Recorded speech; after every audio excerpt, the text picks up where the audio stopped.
Atenção! Vai começar agora uma teleaula de ensaios de materiais do curso profissionalizante.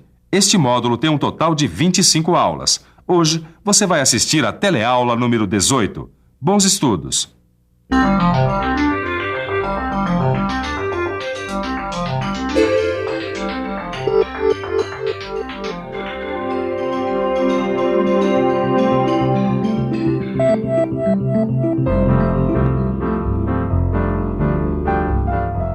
Aposto que você nunca parou para pensar que sempre que a gente vai à feira, a gente acaba fazendo um monte de ensaios não destrutivos. É isso mesmo, ensaio não destrutivo é o que eu faço quando eu escolho uma fruta. Eu dou uma boa olhada, eu analiso o seu aspecto geral, vejo se não está murcha ou machucada e só então eu levo. Pois então, esse processo se chama ensaio não destrutivo. Nesse caso, é um ensaio visual, que é o que a gente vai estudar na teleaula de hoje. Hoje nós vamos estudar um tipo de ensaio não destrutivo, os ensaios visuais. Vamos ver como eles podem ser feitos e vamos conhecer os equipamentos que podem ser usados nesse tipo de ensaio. Vamos nessa que a nossa teleaula está começando!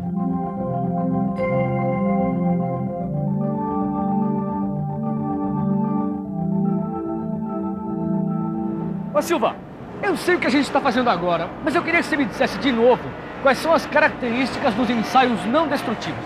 Ô Caio, um ensaio não destrutivo é aquele que pode ser aplicado num produto já acabado. Ensaio não destrutivo, quer dizer, aquele que não provoca dano no produto já pronto. Tá, não, tudo bem, isso eu já sabia. Eu só queria que você dissesse quais são os conceitos dos ensaios não destrutivos, também conhecidos por END. Pois é exatamente o que nós estamos aplicando aqui agora, um ensaio não destrutivo. E nesse caso específico, nós estamos fazendo um ensaio visual, que por sinal é um dos mais antigos e mais usados até hoje. Agora, o tipo de ensaio que a gente vai aplicar nessa peça vai depender do tipo de uso que ela vai ter, não é? É verdade, é verdade. Os critérios de aceitação e rejeição são importantíssimos, pois são eles que vão determinar que tipo de ensaio vai ser feito nas peças e também que tipo de treinamento o inspetor de linha vai receber. Você, por exemplo, Caio, está fazendo estágio aqui comigo com peças de aço fundido. Pois então, você não vai poder fazer inspeção em outras peças, a não ser que você passe por um outro treinamento. O treinamento, Caio, é específico.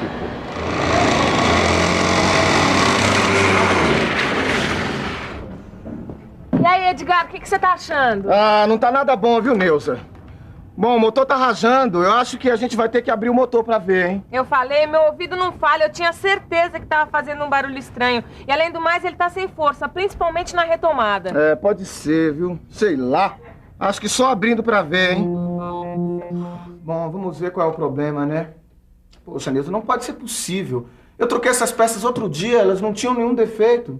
Bom, pode ter sido uma peça que já tenha vindo com defeito, né? É, Edgar, mas cuidado pra você não confundir defeito com descontinuidade, hein? Ah, pode deixar. Defeito ou descontinuidade? É, Ed. Defeito ou descontinuidade.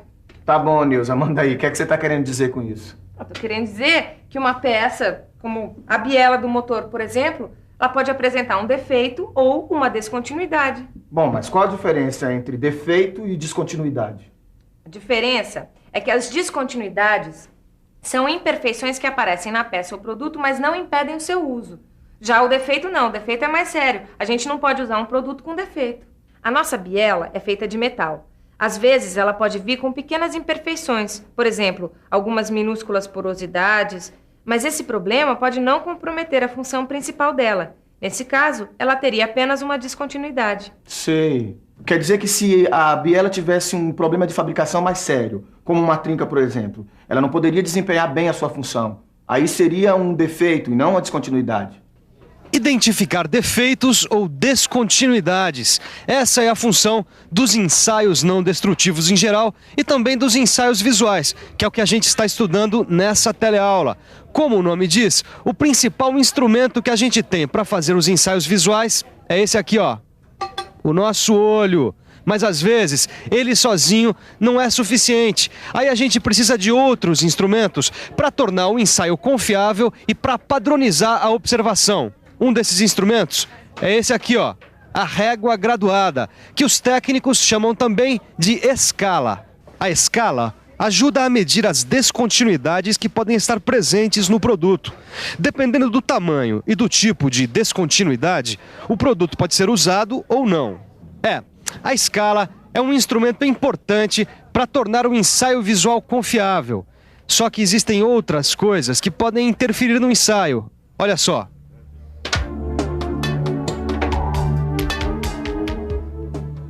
Viu? Existe uma distância certa para se observar a peça. Do mesmo jeito que acontece com a câmera, acontece também com o nosso olho. Para fazer o ensaio visual, a peça deve estar bem perto do olho. Mas se ela estiver a menos de 25 centímetros, começam a ocorrer distorções. Você me diz uma coisa, nos ensaios visuais a gente utiliza os olhos, a vista, a visão, claro. Agora, a gente pode também ter a ajuda de alguns instrumentos, né? E dentro de condições específicas. É isso aí. Existem condições necessárias para os ensaios visuais. São vários procedimentos, são várias condições de ambientes, sem os quais os ensaios visuais podem perder a confiabilidade. Tá bom. E quais são essas condições e procedimentos? Me fala. O primeiro procedimento, Caio, é a limpeza da peça.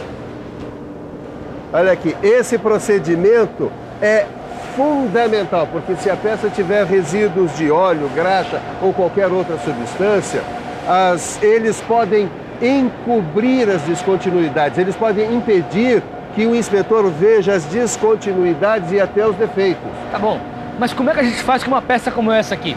Quando o inspetor vai fazer um ensaio visual, por exemplo, ele pode não enxergar defeitos ou descontinuidades. Porque o acabamento pode esconder vários problemas, né? É verdade. E aí é que está, vai depender da qualidade exigida. No caso desta peça, Caio, que é uma peça fundida, se ela tiver uma pequena descontinuidade encoberta pelo acabamento, pois muito bem, o inspetor não vai ver essa descontinuidade, mas isso não fica assim. Nesses casos em que o acabamento pode encobrir descontinuidades ou até defeitos, a peça precisa ser muito bem preparada antes do ensaio. Essa preparação pode incluir uma rebarbação e até uma usinagem. Mas então, Caio, essa peça aqui está pronta para o ensaio visual. Então quer dizer que toda peça cujo acabamento pode encobrir algum tipo de problema tem que passar por uma preparação como essa? Não, nem toda. Vai depender do nível de qualidade exigido. Dependendo da aplicação, nós podemos ter uma peça com pequenas descontinuidades. Entendi. Então quer dizer que dependendo do tipo de uso que essa peça vai ter, ela pode apresentar ou não algum tipo de descontinuidade. É isso? Mas com os defeitos não é assim. Esses não podem passar nunca. Por isso, a preparação de uma peça é muito importante para uma boa vistoria. Tá difícil aí, Edgar? Agora sim, nada como a luz. A boa iluminação é outra condição para um bom ensaio visual. É claro que uma lanterna não é a iluminação ideal. A melhor luz mesmo é a luz do dia. Mas nas fábricas, os ensaios visuais são feitos em salas fechadas, com iluminação artificial. Aí, o ideal é que as lâmpadas estejam atrás do inspetor ou em outra posição que evite o ofuscamento. Agora não adianta nada eu ficar examinando tudo se não houver um bom contraste entre o defeito ou descontinuidade e a superfície da peça, né? Esse Edgar, basta aprender um pouquinho, já fica entusiasmado. O que eu tô querendo dizer, Neuza, é que se não houver uma diferença visual clara entre a descontinuidade e a superfície da peça, o ensaio visual não é o mais indicado. Bom, isso é verdade mesmo, né, Edgar? Existem problemas que não são detectados pelo ensaio visual, por melhor que ele seja feito. Às vezes a gente examina uma peça e não vê nenhum defeito, né? Na hora que ela vai ser colocada em uso, ela quebra. Mas aí o problema não é do ensaio visual, não. Talvez ele tenha que ser feito um outro tipo de ensaio nele, né? E dependendo da aplicação, o projetista vai ter que decidir qual é o tipo de ensaio mais indicado, hein? Esse trabalho é moleza, Silva. Quando a peça está bem preparada, a iluminação é boa, a gente tem os instrumentos adequados para trabalhar, sabe a diferença entre descontinuidade e defeito, e sabe o que pode ou não ser liberado na peça, dependendo do uso que ela vai ter, aí é moleza. Não é moleza não, Caio. Não é. Esse trabalho exige bastante e tanto que nós vamos ter uma parada programada para daqui a pouco. Não, acho que eu vou continuar por aqui, viu, Silva? Eu queria praticar mais um pouco. Não, senhor, o senhor vai parar. E sabe por quê? Porque depois de algum tempo o inspetor fica com os olhos cansados. Mesmo com todas as condições para fazer o ensaio, a gente começa a não perceber os problemas. É isso aí, Silva, acho que tem razão. A gente fica forçando a vista e chega uma hora que tem que dar uma parada. Senão as descontinuidades passam, não é?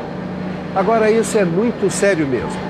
Tanto que nas linhas de produção são colocadas algumas peças com pequenos defeitos entre as peças normais, exatamente para avaliar o desempenho de quem faz a inspeção. As paradas são muito importantes. Tente ficar fixando os olhos em um objeto ou em alguns objetos parecidos. Vamos lá, tente. Você vai ver que depois de algum tempo, a gente começa a perder um pouco da sensibilidade visual. É isso aí. Além disso, quem quiser ser inspetor de ensaios visuais vai ter que estar sempre fazendo um acompanhamento com o oftalmologista, porque afinal de contas, a visão tem que estar sempre 100%. Como você viu no começo dessa teleaula, nem sempre apenas os nossos olhos são suficientes para fazer um ensaio visual eficiente. Você viu que existem condições e ambientes específicos onde esses ensaios podem ser realizados. E viu também que os inspetores podem usar escalas graduadas, como essa daqui, para dimensionar as descontinuidades. Muito bem, agora é importante que você conheça outros instrumentos que podem ser usados nos ensaios visuais. Olha só, eu estou aqui numa casa filatélica. Aqui é o lugar que vende selos para colecionadores. Eles praticam um tipo de ensaio visual nos selos. É claro que não é a mesma coisa, porque na indústria o que nos interessa é detectar descontinuidades ou defeitos. Aqui, o exame serve para conhecer todos os pequenos detalhes dos selos. Mas tem uma coisa que é igual, ou pelo menos bem parecida. O instrumento que ele está usando para analisar o selo é o mesmo que um inspetor pode usar para detectar descontinuidades ou defeitos numa peça. A lupa. Olha só. Por exemplo, essa aqui é uma lupa com escala graduada, que facilita o dimensionamento das descontinuidades. Existem lupas para todos os gostos e aplicações. Tem uma grande variedade no mercado, com escalas de aumento maiores ou menores, dependendo do serviço que for ser executado. Esse aqui é um outro instrumento que às vezes os colecionadores de selo usam, principalmente para ter certeza da originalidade de selos raros. Na indústria, o microscópio, que aumenta a imagem da peça em até dezenas de vezes, é usado para fazer ensaios visuais em peças muito pequenas, como fios, molas e parafusos, por exemplo. Nossa, Ed, você assaltou o dentista? Que é isso, Neuza? Esse espelhinho aqui é muito útil para ensaios visuais em arestas e cantinhos de difícil visualização. Bom, assim como o dentista pode ver entre os dentes, a gente pode ver entre as peças. Nossa, que legal, Ed! Bom, legal mesmo é um tuboscópio. Tubo o quê? Tuboscópio. É um aparelho específico usado em laboratórios de ensaios.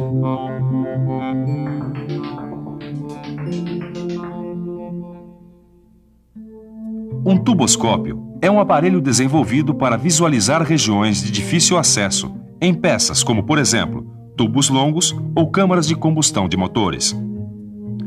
O primeiro conjunto de lentes capta a imagem do objeto.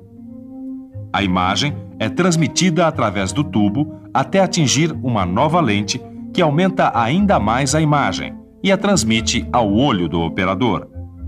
Uma característica importante que precisa estar presente nos tuboscópios é a capacidade de girar sobre o próprio eixo. É isso que faz com que ele seja útil nos ensaios visuais de peças cilíndricas. Ô Silva, com a ajuda desses instrumentos que a gente viu, dá pra gente fazer um ensaio visual em qualquer peça que a gente quiser. Dá sim, Caio. Agora, existe um outro dispositivo que aumenta ainda mais a eficiência do ensaio visual. É o videoscópio. Como é que é? Videoscópio? Aí está, Caio. Na verdade, é um tuboscópio acoplado a uma câmera de TV. Toda vez que o ensaio precisar ser feito em lugares perigosos para o inspetor, ele pode ser utilizado. E útil também é a revisão, que começa agora. E atenção, se liga aí que é hora da revisão. Na teleaula de hoje, você aprendeu o que são ensaios não destrutivos e ficou por dentro de um tipo desses ensaios, os ensaios visuais.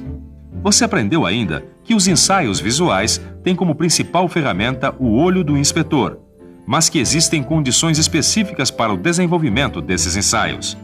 Você também ficou conhecendo alguns instrumentos que podem ser usados nesses ensaios. Por hoje é isso. Na próxima teleaula tem mais.